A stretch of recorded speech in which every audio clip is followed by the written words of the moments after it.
মানুষের জীবনের পথ তারা যতই লাফালাফি করুক, ঝাপাঝাপি করুক, রাগ, হিংসা, অভিমান যত যাই করুক, বড়লোক, ধনী, গরিব সবাইকে শেষে এখানেই আসতে হবে। আমাদের সবাইকে তাদের শেষ ঠিকানা এই শ্মশান। তাই জীবনে মানুষ যতদিন আমরা বেঁচে আছি ততদিন আমাদের উচিত মানুষ হয়ে মানুষকে ভালোবাসা এবং ভালোবাসা লেনদেন করেই বেঁচে থাকা। মানুষের মধ্যে রাগ এবং অভিমান এটাই আসলে আমাদের নয়। আমাদের বেঁচে থাকতে হলে মানুষকে ভালোবাসতে হবে, নিজেকে শান্ত রাখতে হবে এবং কমল পথে তাই আমি সবাইকে বলবো, মানুষের মন ভেঙে নয়, ভালোবাসা দিয়ে জয় করুন এবং ভালোবাসার পথে চলুন। যাই হোক, আমি আপনাদের সবাইকে আমাদের এই মুরাদপুর মহাশ্মশানের দৃশ্যপটগুলো দেখাবো। আপনারা আমাদের সাথেই থাকুন, স্কিপ কেউ করবেন না। আসুন।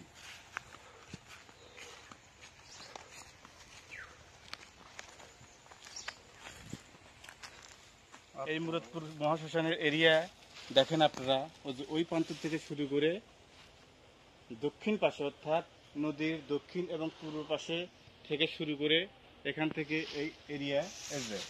এখানে সব সমাধি জায়গা, এখানে মৃত মানুষকে সমাধি দিয়েছে। তাই আমরা বলি যে যাদের আমরা প্রতিদিন দেখি হাসি, রাগ, অভিমান, তাদের কেউ একদিন এখানে এসে থেমে যায়। তখন বুঝি রাগ অভিমান কিছুই না, সম্পর্কটাই আসল। এই মহাশ্মশানে দাঁড়ালে মনে হয় যে কিসের এত অভিমান, কিসের মানে জীবনটা, মানুষের জীবনটা খুব ছোট, মানুষের জীবনটা খুব ছোট, কিসের এত দৌড়, কিসের এত প্রতিযোগিতা। শেষমেশ আমাদের এসে এই মাটির সাথেই মিশে যেতে হবে। আমাদের এই দেহটা মাটির এবং শেষে এসে এই মাটির সাথেই আমাদের এই দেহ মাটির সাথেই বিলীন হয়ে যাবে বা মিশে যাবে। আপনারা দেখতে থাকুন আমাদের এই মহাশ্মশান। আমি এখানে দাঁড়িয়ে আছি মন্দিরের ঠিক দক্ষিণ পাশে।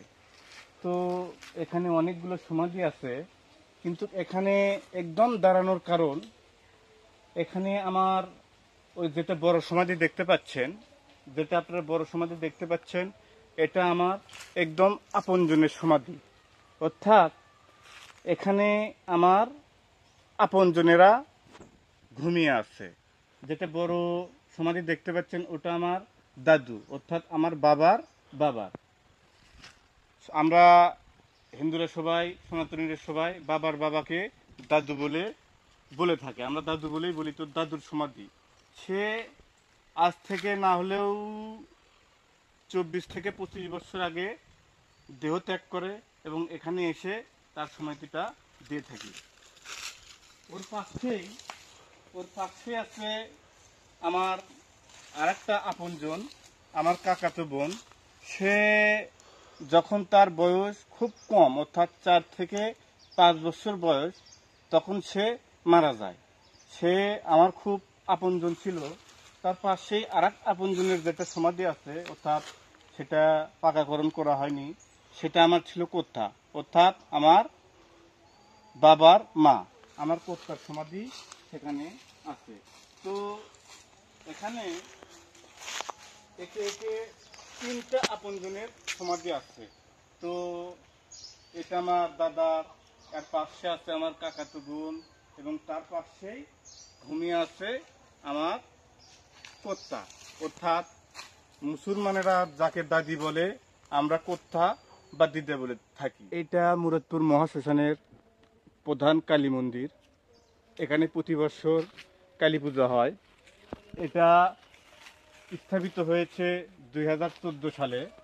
উদ্বোধন করে জনাব ডক্টর মোহাম্মদ মকবুল হোসেন, চেয়ারম্যান জেলা পরিষদ বগুড়া তৎকালীন। এখানে প্রতি বছর কালী পূজা হয়, অর্থাৎ এটা কালী মন্দির ধরা চলে।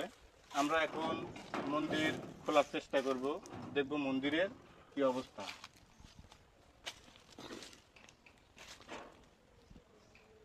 তাই দেখেন আমাদের মুরাদপুর মহাশ্মশানের মন্দির। এই মন্দিরে প্রতি বছর কালী পূজা হয়, কিন্তু গত বছর কালী পূজা হয় নাই। আমাদের এই কালীমাতা তার স্থান থেকে অনেক দূরে আছে। কে বা কারা এই কালীমাকে ভাঙচুর করেছে জানি না, তবে এই ভাঙচুরের তীব্র নিন্দা এবং প্রতিবাদ জানালাম। হ্যালো বন্ধুরা, যাই হোক